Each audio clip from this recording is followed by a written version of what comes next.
bago mag-pandemic, nasakto ng pandemic. So, natigil siya. Tapos, lumipad na ako ng London, umalis ako, tapos nabalitaan ko may iba na ipa-partner kay JC.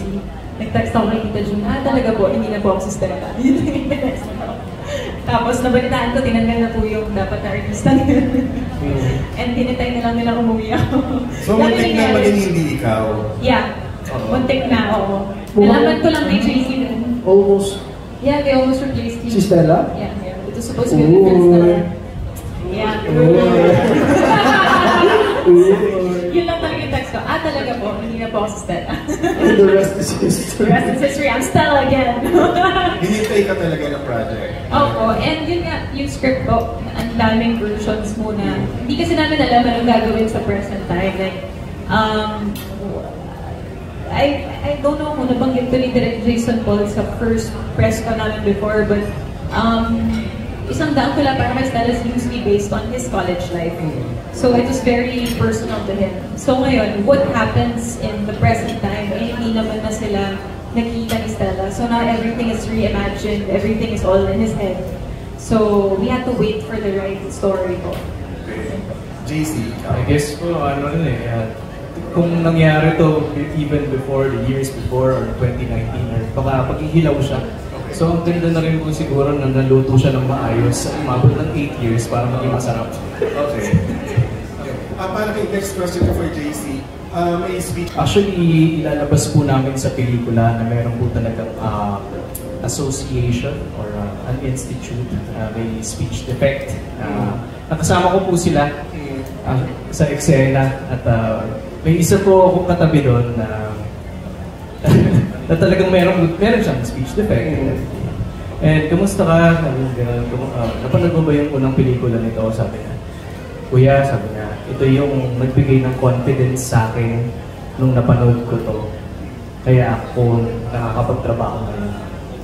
And sabi ko, sana naman, tama ba yung ginagawa ko? Kasi minsan po, I just keep doing it, na hindi insensitive na ako. Then sir, lahat ng ginagawa niyo ng panahon na yun, ako yun. at sinabi ko yung kaagad kay Direk Jason and he posted about him. And I guess, isa to sa reason kung bakit kailangan din siguro ipalabas. Para meron talaga, we feel those kind of inferiority or fear, di ba? Maybe this movie is for you. Ayan. Okay. Last question na lang po for Kyle.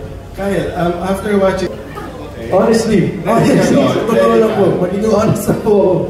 May mga naiinis na po sa akin bago pa panoorin yung film na to at may mas maiinis pa sa akin siguro pagkatapos. Pero ang kagandaan naman po ng character na to, I think sa lahat ng characters naman, may revelation naman. You'll find some kind of peace within Clyde.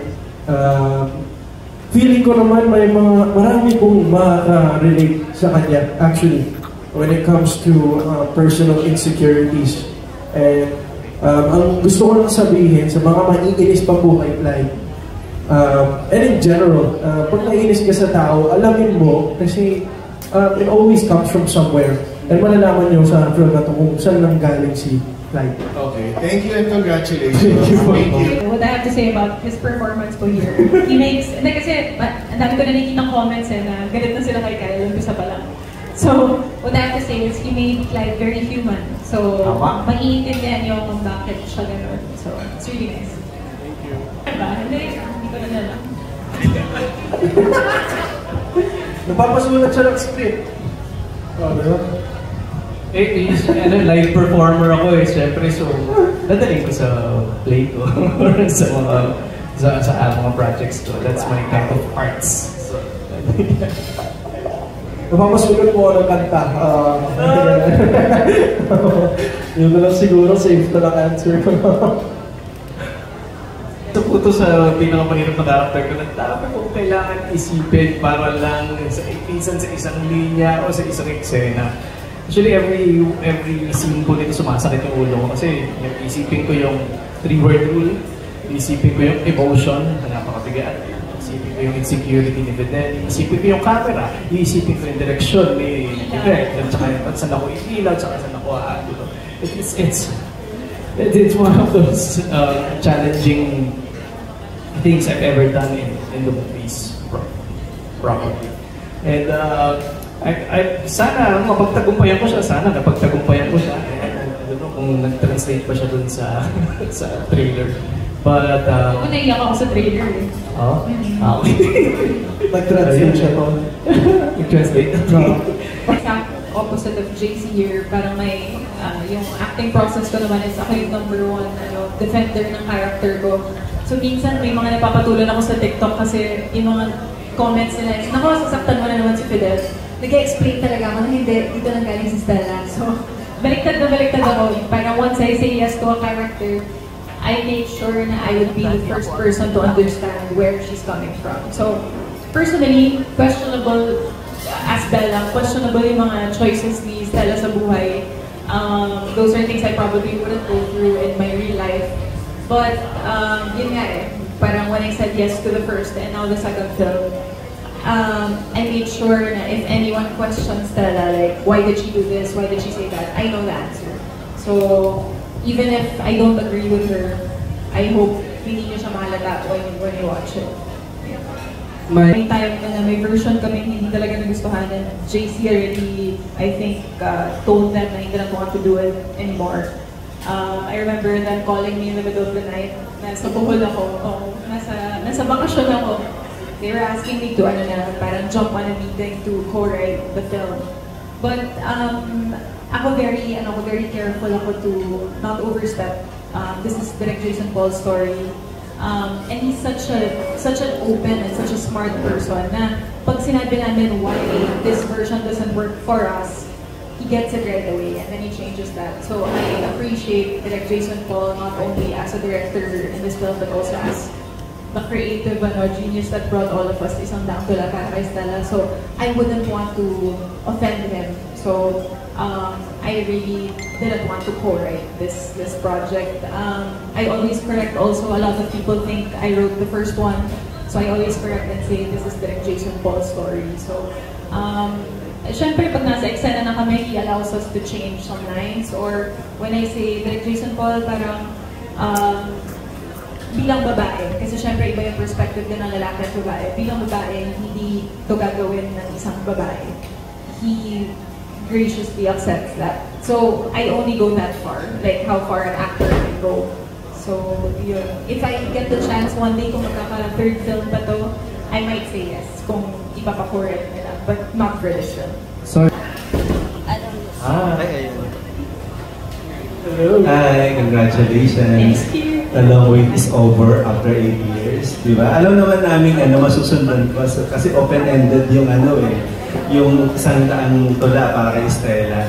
Pero this time, kay Bella, kasi parang this is love triangle between Kyle and si JC. How do you describe yung romantic scenes or eksena mo dun sa dalawa? Una kay JC, second kay Kyle. Not spoiling anything. Yeah. Yung scenes ni Stella kay Fidel, exciting. Kasi ngayon lang sila nakita ulit eh. So, si Stella medyo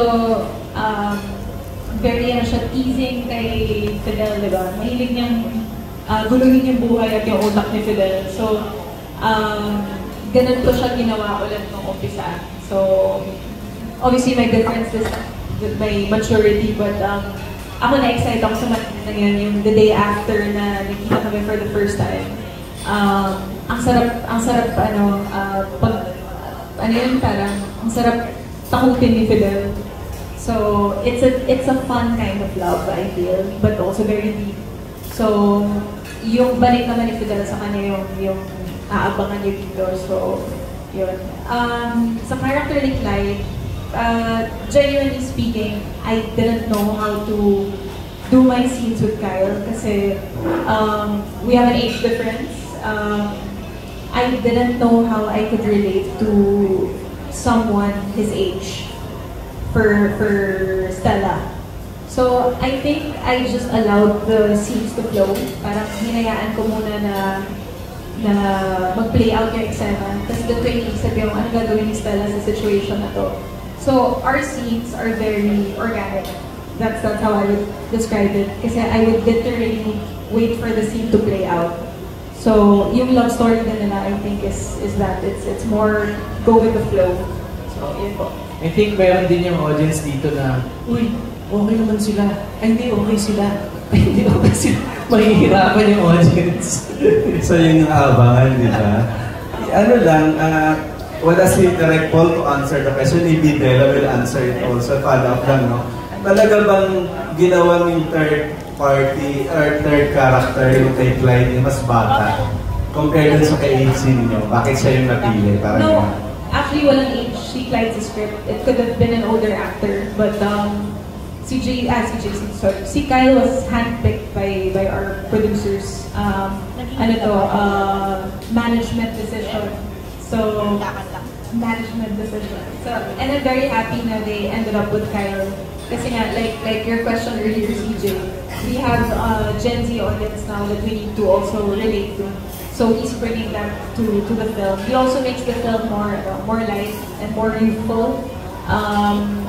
So hindi ko na lang kung katulad nung sagot ko kanina sa question before this, I don't know if it was timing or napagbigyan kami ng tadhana this time, but casting Kyle was a really good call sa management namin. Even if yun, may question siguro ako in mga eksena namin, na shocks, paano ko gagawin to? Pero si Kyle kasi as a person, not as Clyde, is also very mature. He knows how to communicate with different kinds of people. So, yun po. maybe because she's missing, di ba? Kasi may pa rin na kumakanta siya doon, di ba? Yes. Yung last question ko, actually, this is a phone-in question. Tanong ko lang rin, sabi nyo nga, yung isang daang awit, isang daang tula, kayo naman yung gawang character. Pero sabi mo dapat papalitan na yung character mo, di ba, Bella? Pero what do you think, bakit binigay pa rin ng Viva sa inyo itong isang daang tula? Pwede nang ibigay sa ibang tao. Especially kay Clyde, kay bakit kaya ikaw yung napili ng Viva to be part nitong 100, isang daang tula para kay Stella?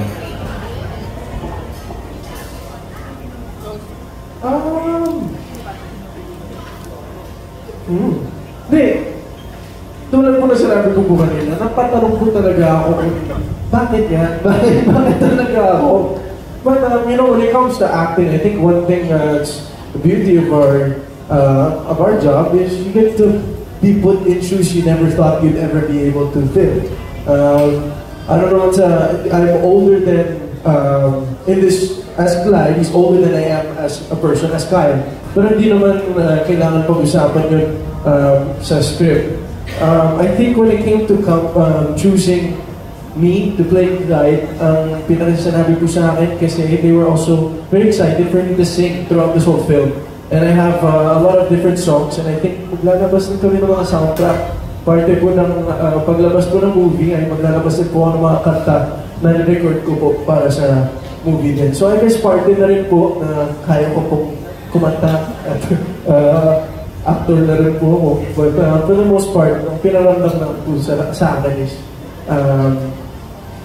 may importansya itong character ko na to and I have to do a good job. So, yun. Masaya po ako. I just want to say thank you kay Viva Films, my first project under them, but thank you for thinking about me for this project.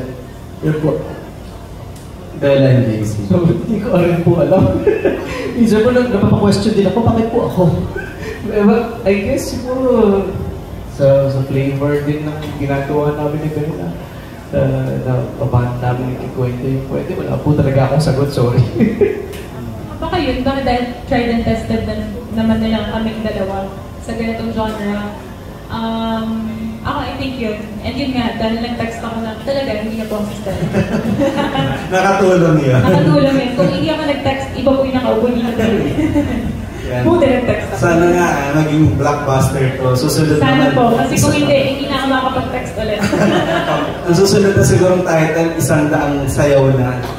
Para kay Estelle. Recast na po ako doon. Hindi na talaga ako doon. So thank you, Jean. Congratulations in advance. Thank you. Thank you, that was Alan Santana, Stars for the Bids. Up next, we have Ian Lee Estrella, TikTok content creator.